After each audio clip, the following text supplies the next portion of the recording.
Buenas noches, yo soy el diácono Santiago Rosado de la Iglesia San Sebastián en San Agustín, Florida. Vamos esta noche entonces a continuar con nuestra clase sobre el Evangelio de San Mateo. Pero antes de dar comienzo a la clase vamos a hacer la oración para antes de leer la Sagrada Escritura. En nombre del Padre, del Hijo y del Espíritu Santo. Amén. Señor Jesús, abre mis ojos y mis oídos a tu palabra, que lea y escuche yo tu voz y medite tus enseñanzas. Despierta mi alma y mi inteligencia para que tu palabra penetre en mi corazón y pueda yo saborearla y comprenderla. Dame una gran fe en ti para que tus palabras sean para mí otras tantas luces que me guíen hacia ti por los caminos de la justicia y de la verdad. Habla, Señor, que yo te escucho y deseo poner en práctica tu doctrina, porque tus palabras son para mí vida, gozo, paz y felicidad. Habla, Señor, tú eres mi Señor y mi Maestro, y no escucharé a nadie sino a ti. Amén. Bueno, pues entonces vamos, esta noche vamos a cubrir solamente los primeros 27 versículos de este capítulo. Básicamente esta sección pues, es sobre el ministerio de Jesús en Jerusalén, ¿verdad? Cuando Jesús llega a Jerusalén. Vamos entonces a leer los primeros 11 versículos de este capítulo que dicen así. Al acercarse a Jerusalén y llegar a Betfagé, junto al monte de los olivos, Jesús envió a 2 de sus discípulos diciéndoles: Id a la aldea que tenéis enfrente y encontraréis enseguida un asna atada con un borrico al lado. Desatadlos y traédmelos. Si alguien os dice algo, le responderéis que el Señor los necesita y que enseguida los devolverá. Esto sucedió para que se cumpliera lo dicho por medio del profeta. Decid a la hija de Sión: mira, tu pueblo viene hacia ti, con mansedumbre, sentado sobre un asna, sobre un borrico, hijo de animal de carga. Los discípulos marcharon e hicieron como Jesús les había ordenado. Trajeron el asna y el borrico. Pusieron sobre ellos los mantos y él se montó encima. Una gran multitud extendió sus propios mantos por el camino. Otros cortaban ramas de árboles y las echaban por el camino. Las multitudes que iban delante de él y las que seguían detrás gritaban diciendo: Hosana al Hijo de David, bendito el que viene en nombre del Señor, Hosana en las alturas.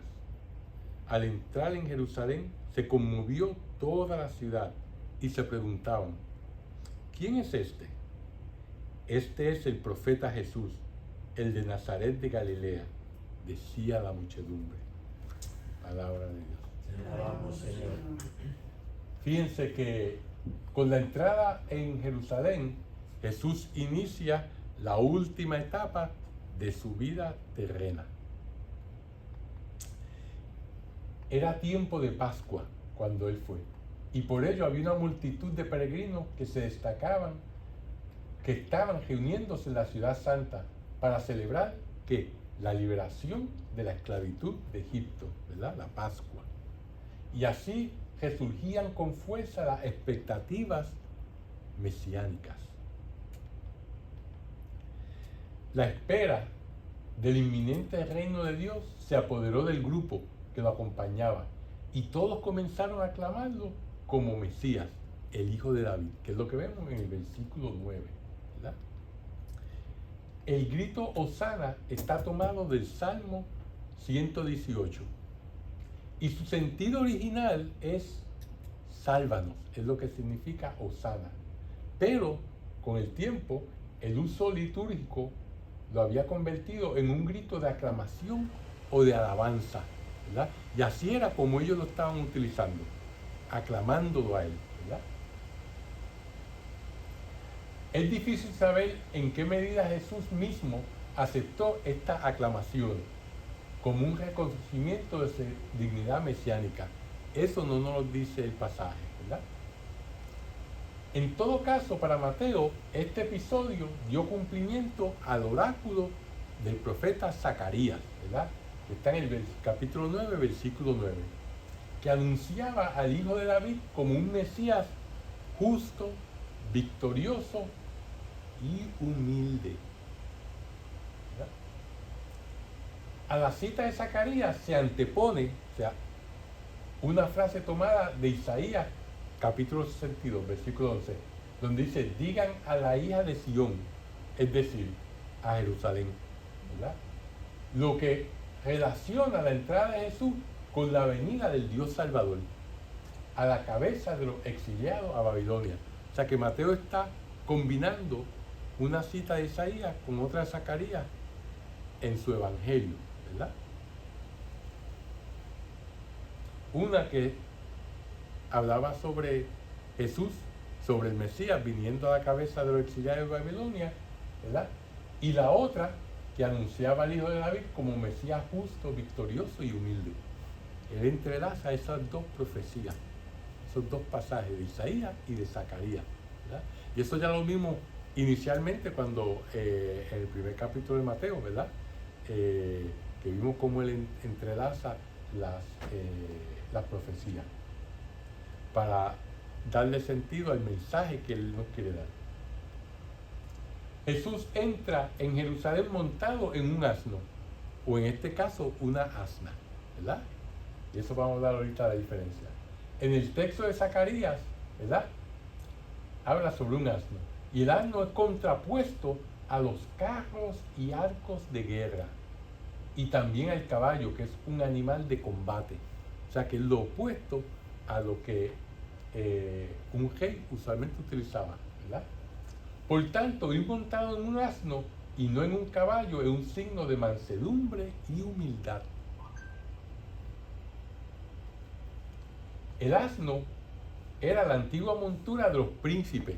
Eso lo vemos en Génesis capítulo 22, en Éxodo, en Números, en Jueces, ¿verdad?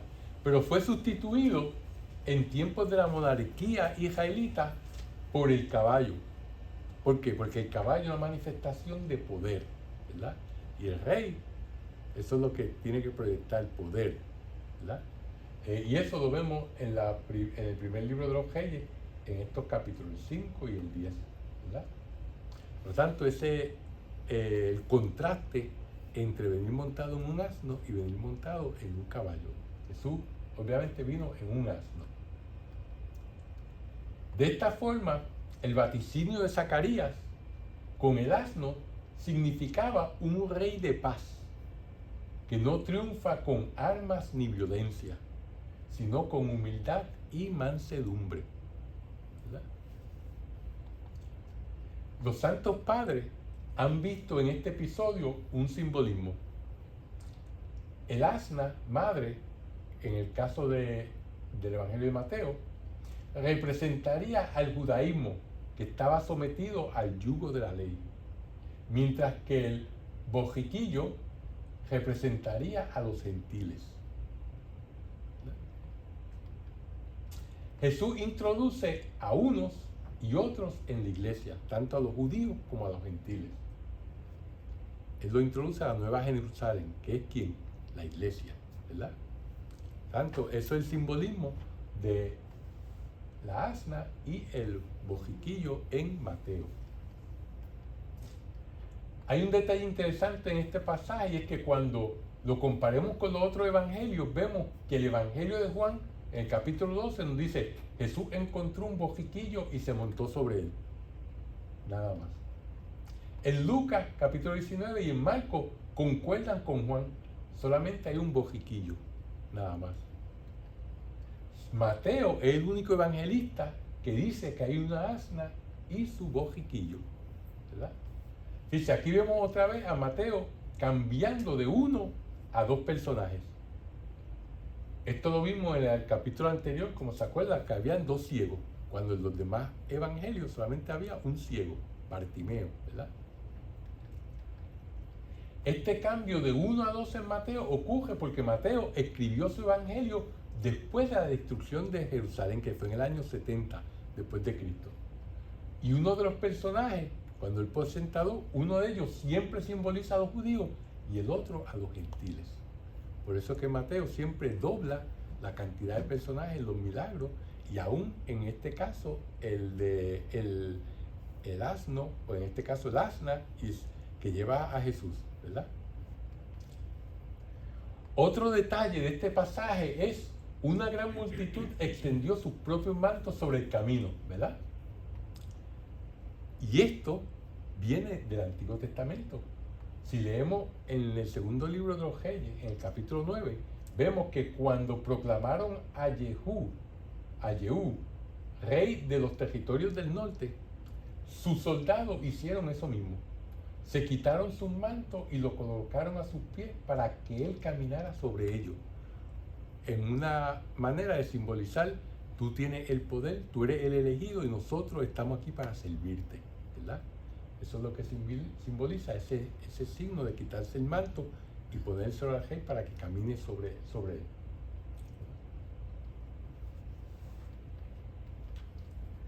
El entusiasmo mesiánico de la multitud explica la conmoción de la ciudad ante aquella manifestación inesperada.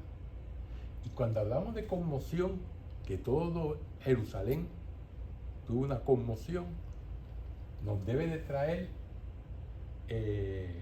a mente otro pasaje que vamos a ver. Porque con su entrada Jesús causó un terremoto político, social y religioso en Jerusalén, ¿verdad? Y esto nos debe recordar el segundo capítulo de este evangelio, en donde Jesús con su nacimiento también creó en Jerusalén un terremoto de esta magnitud. ¿Se acuerda cuando fueron los 3 reyes magos a preguntarle a Herodes dónde ha nacido el rey de los judíos? Y Herodes dijo, espérate, ¿cómo es? Yo soy el rey.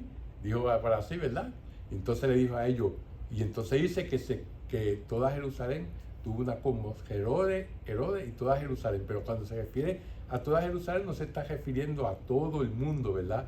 A todas las personas de la ciudad, sino básicamente se refiere a la jerarquía religiosa y política de la ciudad, ¿verdad? Por lo tanto, al nacer Jesús creó esa conmoción, y ahora al entrar a Jerusalén también causó esa conmoción, donde la jerarquía política y religiosa verdaderamente pues se asustó, se dio cuenta de que algo estaba pasando, que estaba fuera de su control, ¿verdad? Porque Jesús no había ni estudiado bajo los sacerdotes, no era parte de la clase sacerdotal, era alguien que venía de Galilea, que era como quien dice alguien que muchos de los judíos casi no los consideraban extranjeros, ¿verdad? Que Galilea era un sitio donde había la población estaba ligada entre judíos y gentiles, ¿verdad? O sea que él era alguien que estaba fuera del sistema, por lo tanto era alguien a quien ellos no podían controlar, y obviamente ellos les fascinaba controlarlo todo, ¿verdad? Y por eso es que creó esa conmoción, ¿verdad? Que ellos se habían dado cuenta por las señales, los milagros y su predicación, que realmente era el Mesías. Y por lo tanto, eso iba a derrumbar todo el poder que ellos tenían en aquel momento. Cuando Jesús entra en Jerusalén, todo el mundo se pregunta, ¿quién es este hombre? Sabemos quién él dice ser, pero ¿quién es él en realidad? ¿Verdad? Y esta pregunta no se va a contestar completamente, sino hasta su pasión y resurrección, ¿verdad? En su pasión, cuando él está en la cruz, ¿qué le ponen sobre la cruz? INRI, ¿verdad? Que dice Jesús, Rey de los judíos, ¿verdad? En 3 idiomas. Y entonces ahí, pues verdaderamente no va a caber duda de quién verdaderamente era él, ¿verdad? Y cuando resucita, pues sin lugar a duda. En el versículo 11, Mateo se conforma con darnos la primera respuesta a esta pregunta. ¿Quién es Jesús? Bueno, pues la primera respuesta que daba la gente era que era el profeta de Nazaret en Galilea, ¿verdad? Ahora, esta respuesta, que es la primera respuesta que el pueblo da o que la gente da de él, verdaderamente esta respuesta no va a satisfacer a todo el mundo. ¿Por qué? Pues como vemos en el capítulo 12 de Mateo, como se acuerdan, Jesús les dijo a ellos que aquí hay algo más que Jonás, ¿verdad? Cuando le piden signos, ¿verdad? Y él dijo, solamente se le va a dar el signo de Jonás, ¿verdad? Por lo tanto, Jesús está diciendo que él es más que Jonás. Después, en ese mismo capítulo, un versículo después, Jesús dice que hay algo más que Salomón, ¿verdad? Que él es más grande que Salomón. Y en los primeros versículos, él demuestra en la historia que cuando van sus discípulos recogiendo los granos de trigo en un sábado y vienen a echarle en cara como ellos, y entonces le echa la historia de David, de cómo David fue a coger pan, ¿verdad? Cuando estaba huyendo para sus hombres, era el pan que estaba dedicado al sacerdote, y el sacerdote se lo dio, ¿verdad? Pues ahí Jesús nos deja saber que Jesús es más grande que el rey David, que los sacerdotes del linaje de Aarón y que el templo. Y luego al final de ese pasaje nos dice que Jesús es el Señor del sábado, ¿verdad? O sea, que él es más grande que Jonás, que Salomón, que el rey David, que los sacerdotes, que el templo y aún del sábado. Por lo tanto, solamente Jesús podía ser más grande que todo esto que hemos mencionado si él era Dios. Por lo tanto, ya está todo, lo hemos visto en el capítulo 12. Pero aquí Mateo nos da la contestación que el vulgo tenía de él, ¿verdad?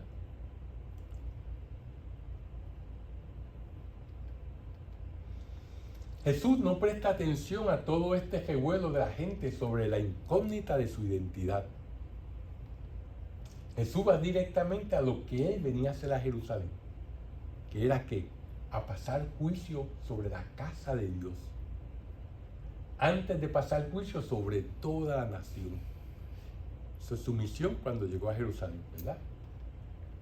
Y nosotros tenemos que tener esto en cuenta, porque Jesús juzgará primero a su iglesia y luego a todos los que no pertenecen a ella. ¿Verdad? O sea que él va primero a juzgar los más cercanos, que deben estar más cercanos a él. Pero siempre me acuerdo que mi apóstol preferido, el apóstol Santiago, dice que la misericordia se reirá del juicio. O sea que no hay que tener miedo al juicio de Dios si uno es misericordioso. La misericordia se ríe del juicio.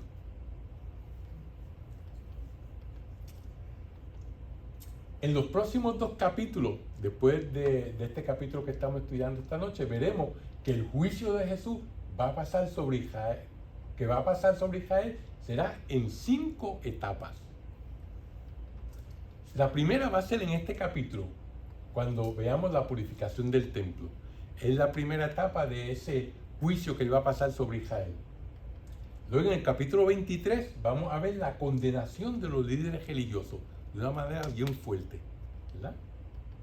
Luego en el capítulo 24 la profecía de la destrucción del templo, la ciudad y eventualmente la nación entera. En el capítulo 27, cuando él va a estar en juicio, ¿verdad? Y Pilato les dice que si lo deja libre, y el pueblo que dice, su sangre sobre nosotros y sobre nuestros hijos, ¿verdad? Otras traducciones, que su sangre caiga sobre nosotros y sobre nuestros hijos. Esta maldición que el mismo pueblo promulgó sobre ellos, trajo como consecuencia que la quinta etapa del juicio, que es la etapa final, que es el juicio que habrá después de la muerte de Jesús, que son los horribles eventos entre los años 30 y 100 después de Cristo, que es cuando está la revuelta judía, ¿verdad? Que empieza en los años 60 y entonces se rebelan contra los romanos vienen y ponen sitio a la ciudad y eventualmente en el año 70 logran destruir toda la ciudad de Jerusalén y entonces echan al exilio todos los judíos. Los judíos, no podía haber ningún judío en Israel. Y entonces, de ahí en adelante, no hubo más nación judía. ¿Hasta cuándo? Hasta el 1948, cuando las Naciones Unidas establecieron el Estado de Israel, ¿verdad? Así que esas son las etapas del juicio de Jesús, ¿verdad? Que va a venir, que fue a pasar sobre Israel. Ahora, vamos entonces a seguir con el próximo pasaje, que es la purificación del templo. Y dice así: entró Jesús en el templo y expulsó a todos los que vendían y compraban en el templo. Volcó las mesas de los cambistas y los puestos de los que vendían palomas, mientras les decía: escrito está, mi casa será llamada casa de oración, pero vosotros la estáis convirtiendo en una cueva de ladrones. Mientras estaba en el templo, se acercaron a él ciegos y cojos y los curó. Los príncipes de los sacerdotes y los escribas, al ver los milagros que hacía y a los niños que aclamaban en el templo y decían: Hosana al hijo de David, se indignaron y le dijeron: ¿oyes lo que dicen estos? Sí, les respondió Jesús. ¿No habéis leído nunca: de la boca de los pequeños y de los niños de pecho te preparaste la alabanza? Y los dejó. Salió fuera de la ciudad a Betania y allí pasó la noche. Palabra de Dios.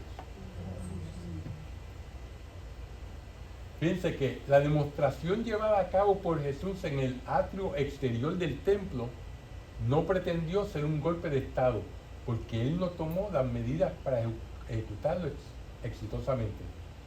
Y este fue en el atrio externo, porque el templo, si se acuerdan, está el Santo de los Santos, que es donde antiguamente, antes del primer templo, que fue destruido por los babilonios, estaba el Arca de la Alianza, ¿verdad?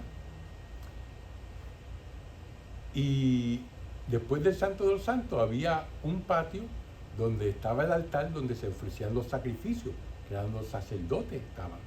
Después había otro atrio que solamente podían entrar los hombres.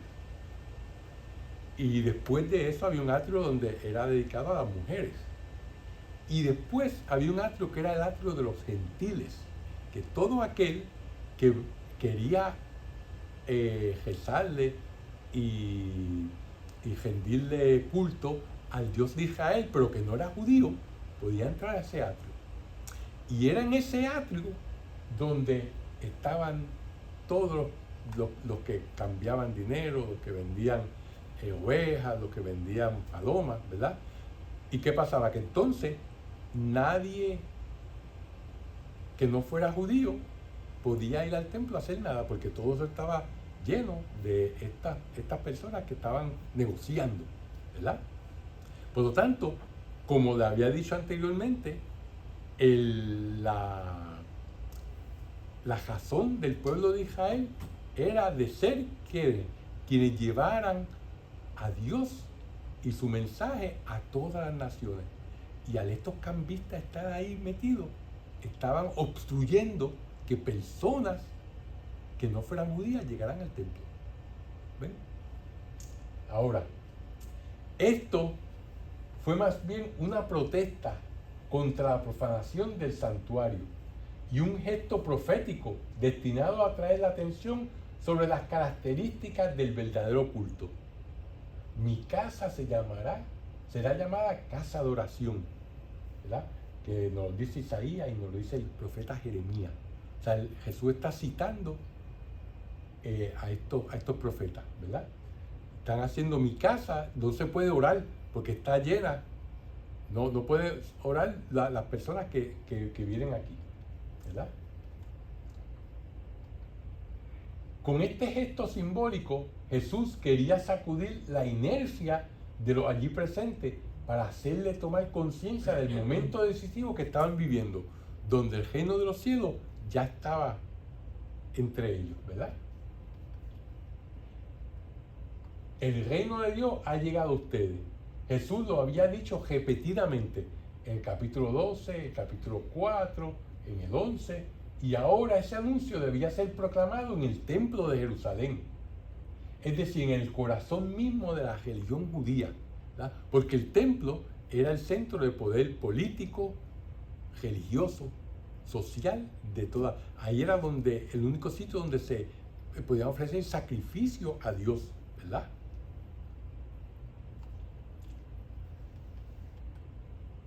La urgencia de la hora exigía un compromiso total con la llegada del reino de Dios.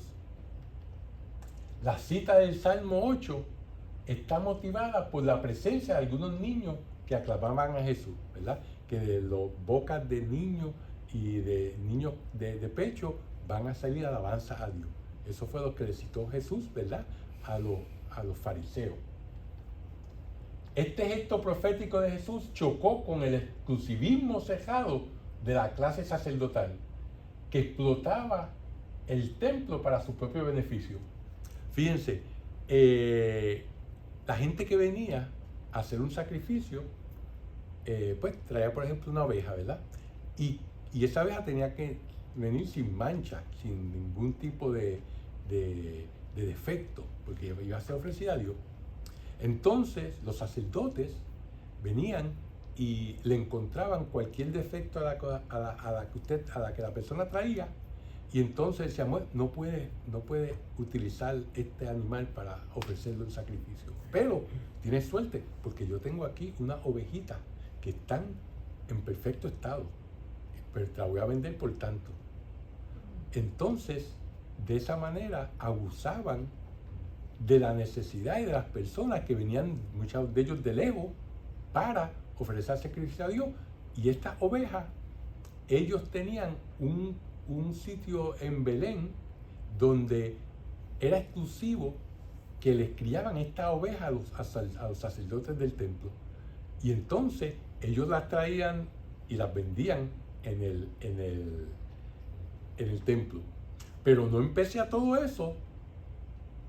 No contentos con ganar con la venta, también le exigían a las personas que solamente podían usar la moneda del templo, no la moneda común, ¿verdad?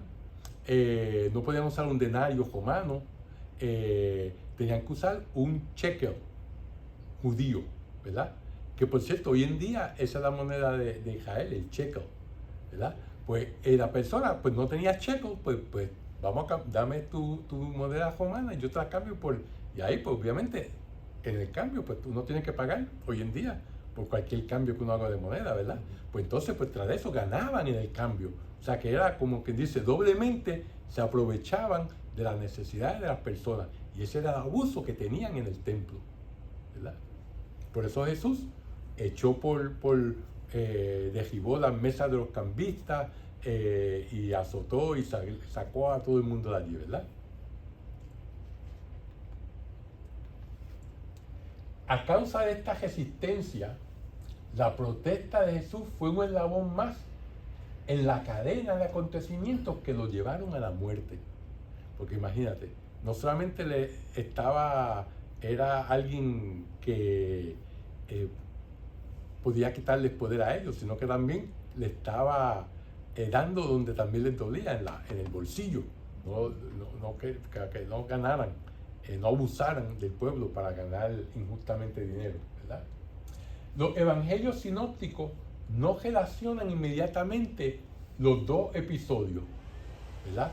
La entrada de la Jerusalén y la purificación del templo, con los relatos del gesto, del proceso y de la condena a muerte de Jesús, sino que después de todo esto insertan a continuación una larga serie de controversias y de parábolas que vamos a ver en todos estos capítulos hasta que lleguemos a los capítulos que hablan sobre su pasión, muerte y resurrección, ¿verdad? Pero verdaderamente, históricamente, pues esos tienen que estar uno cerca del otro, esos acontecimientos. Como sabemos, pues la entrada de la Jerusalén, como celebramos el domingo de Ramos, y en esa semana ya, el viernes ya estaba crucificado, ¿verdad? Al término de esta sección se encuentra el gran discurso escatológico que anuncia la destrucción de Jerusalén y del templo. De este modo, los evangelios muestran la extrema tensión a la que había llegado el conflicto de Jesús con sus adversarios, con los sacerdotes, los escribas, los fariseos, ¿verdad? Que eran todos los que tenían el poder y controlaban al pueblo. El relato propiamente dicho de la pasión comenzará más adelante, en los capítulos 26 y 27. O sea que todavía del 21 al 26 nos va a dar otras cosas que verdaderamente, pues, cronológicamente no estaban allí, pero que son enseñanzas. Vamos entonces a seguir con el próximo pasaje, que es la maldición de la higuera. Y dice así: muy de mañana, cuando volvía a la ciudad, sintió hambre. Viendo una higuera junto al camino, se acercó, pero no encontró en ella nada más que hojas. Y le dijo: que nunca jamás brote de ti fruto alguno. Y al instante se secó la higuera. Al ver esto, los discípulos se maravillaron y dijeron: ¿cómo tan de repente se ha secado la higuera? Jesús les dijo: en verdad os digo que si tenéis fe y no dudáis, no solo haréis lo de la higuera, sino que incluso si le decís a este monte: arráncate y échate al mar, se hará. Y todo cuanto pidáis con fe, en la oración lo recibiréis. Palabra de Dios.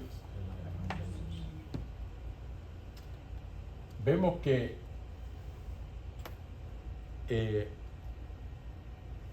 siempre que yo he leído esto, digo, bueno, pero no todos los árboles tienen fruto todo el tiempo, ¿verdad?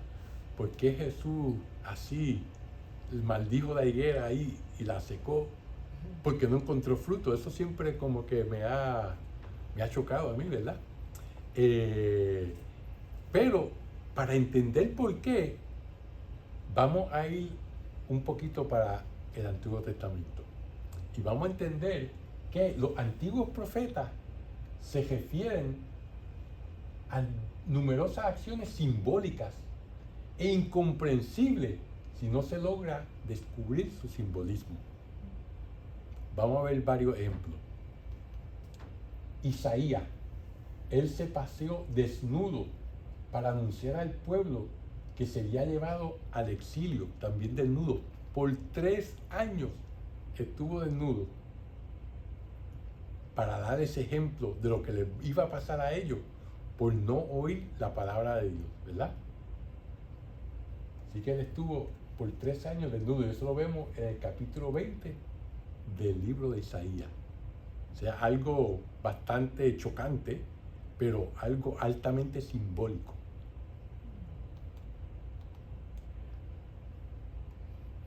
Jeremías, para los israelitas, el celibato de Jeremías era un reproche viviente, ya que recordaba al reino de Judá que era un pueblo estéril, que no producía fruto, que no verdaderamente agradaba a Dios, ¿verdad? Porque como habíamos dicho anteriormente, el celibato era algo que no se practicaba entre los judíos. Al contrario, usted lo que quería era tener muchos hijos porque tenía la esperanza que uno de esos hijos fuera a ser el Mesías, ¿verdad?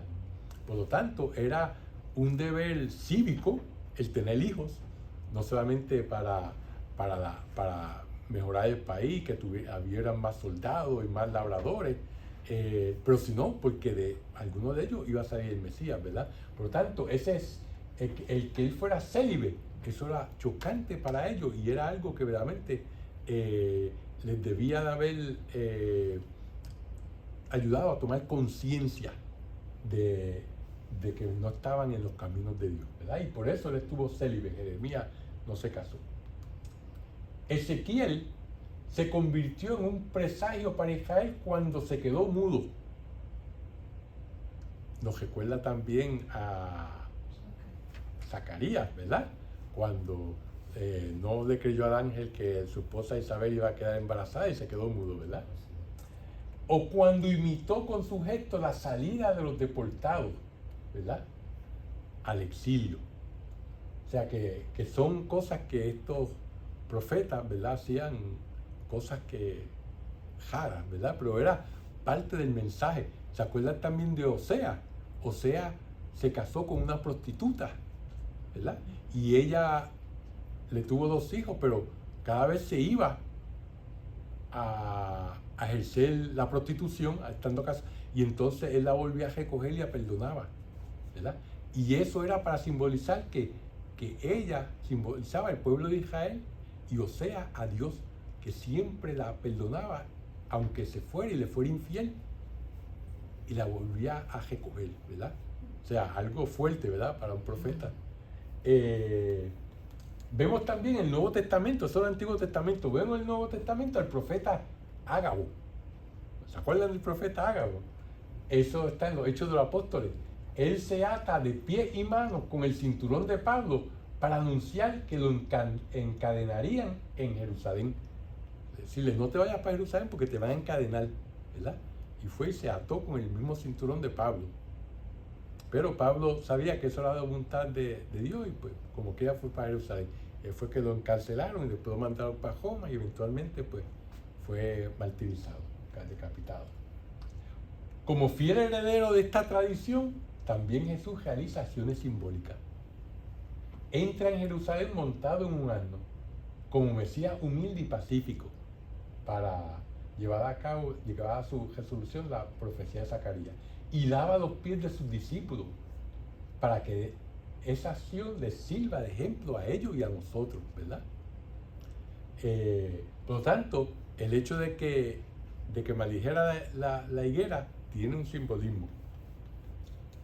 Las acciones simbólicas de los profetas son algo así como parábolas en acción, que no solo predicen un acontecimiento, sino que lo introducen de un modo efectivo, porque no solamente es con palabras, sino es con acción, que le lleva el ejemplo al pueblo. A este género pertenece la maldición de la higuera, que no tenía frutos. Jesús buscó frutos de justicia en la ciudad santa, pero no los encontró, ¿verdad? Por eso anuncia simbólicamente la caída de Jerusalén y la destrucción del templo.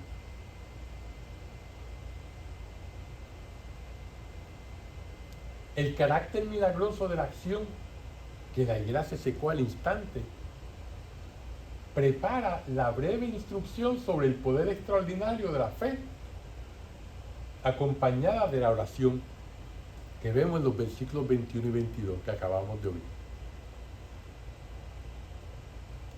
En la versión de Mateo, Jesús realizó esta acción simbólica con la mirada puesta en aquellos que cejaban los oídos a su mensaje y no se mostraban dispuestos a la conversión. Como quien dice, eso le pasó a la higuera, eso les va a pasar a ustedes también, ¿verdad?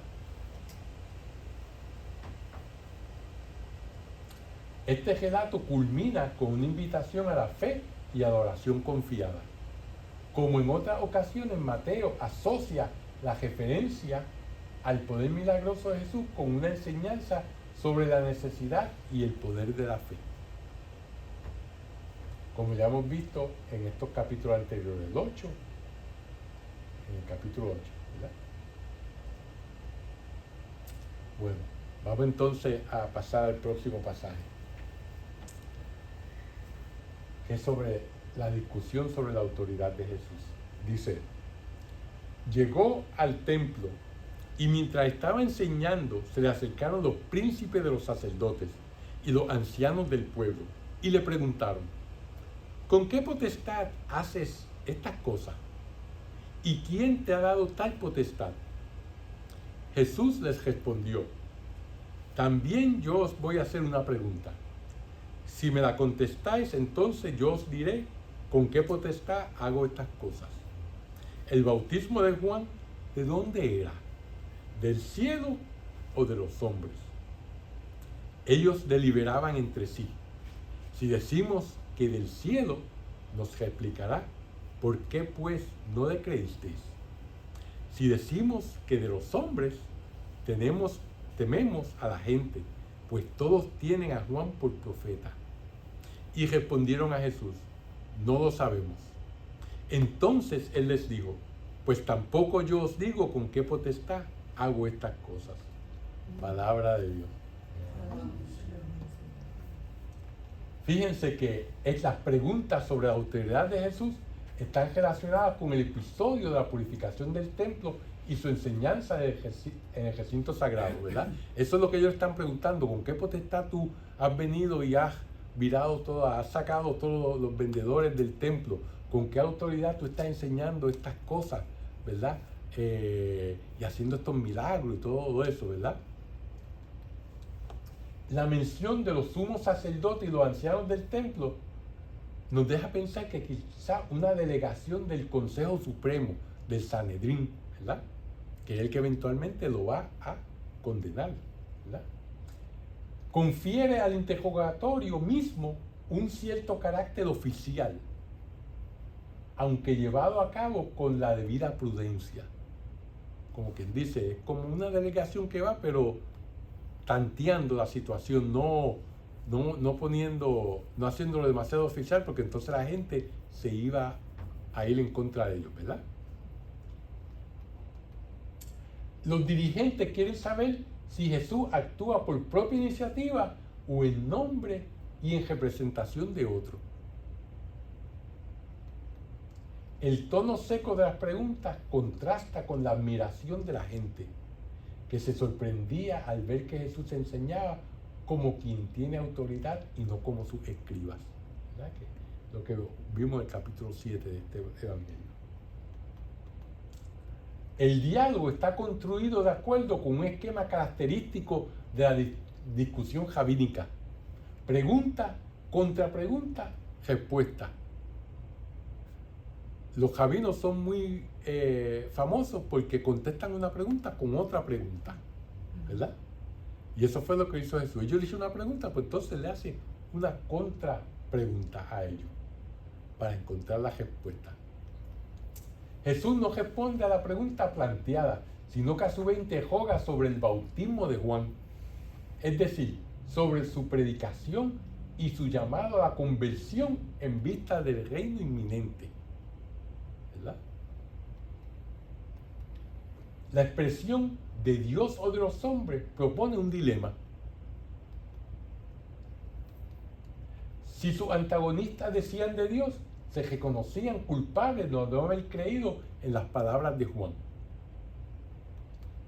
Si decían que era de los hombres, se desacreditaban delante del pueblo, que consideraba al Bautista como un enviado de Dios. La negativa de Jesús corresponde al no sabemos de su adversario, ¿verdad? En esta controversia, Jesús se pronuncia una vez más a favor del Bautista, como lo ha hecho anteriormente.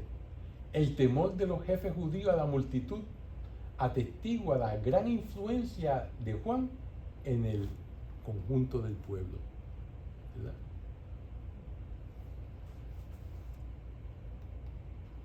Y con esto damos terminada la clase de esta noche, ¿verdad? Vamos entonces a hacer la oración final. En nombre del Padre, del Hijo, del Espíritu Santo. Dios te salve María, llena eres de gracia, el Señor es contigo. Bendita tú eres entre todas las mujeres, y bendito es el fruto de tu vientre Jesús. Santa María, Madre de Dios, ruega por nosotros pecadores, ahora y en la hora de nuestra muerte. Amén. Gloria al Padre, al Hijo y al Espíritu Santo, como en el principio, ahora y siempre, por los siglos de los siglos. Amén. Que Dios los bendiga y los lleve a la vida eterna. Amén.